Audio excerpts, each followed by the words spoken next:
Some very difficult numbers here. 1 in every 4 women in Hampton Roads is a survivor of domestic violence. 1 in 5 women have been raped in their lifetime. Yeah, there's a desperate need for a safe place to go and develop a plan for moving forward.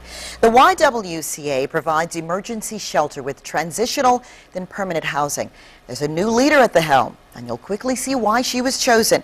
Ruth Jones reminds us this is no longer your mother's YWCA, which first opened its doors in 1911.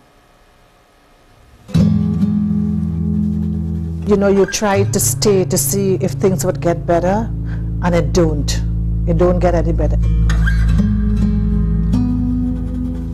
We ought to let people know you don't have to take that violence. You don't have to take it.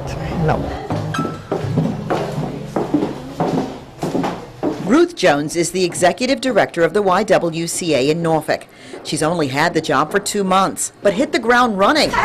Whether it's a hug or a smile, Ruth wants you to know she's got your back. And maybe that's because she knew this job would be hers when she was a child. It was this exact shelter Ruth and her family came when she was 12 years old to flee an abuser. When I came for my interview, just walking up the steps was a pretty moving experience for me. Ruth knows firsthand you have to take it one step at a time, one day at a time. Certainly, as a young person, I began to understand that my life had a purpose, and that purpose was to serve the community, but serve the community more specifically by serving women, by serving racial and ethnic minorities, and by being a change agent. It's okay, all right? Marilyn could tell us the exact dates she and her daughter came and left this shelter. It's so vivid in her mind how taking a shower was so precious to her after not having the bare necessities like water for more than 2 months. The electricity was going to be turned off.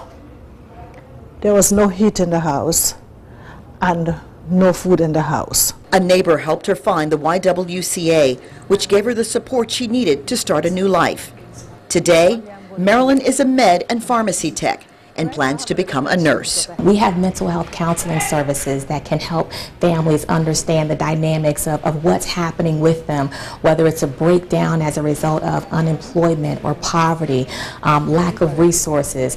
We can help families cope with those situations. Good afternoon, YWCA Helpline. Sarah was hired 3 years ago to help others out of abusive situations. I feel like the shelter found me in a way so that I can give back in working with similar people as my mom who was abused. It's very important for children who are removed from their homes abruptly or leaving their homes abruptly to experience something that would feel normal to them. So we have organized children's programs.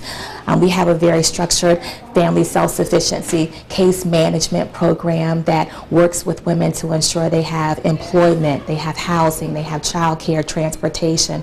Those are some of the things that weren't necessarily in place when my family came to this shelter.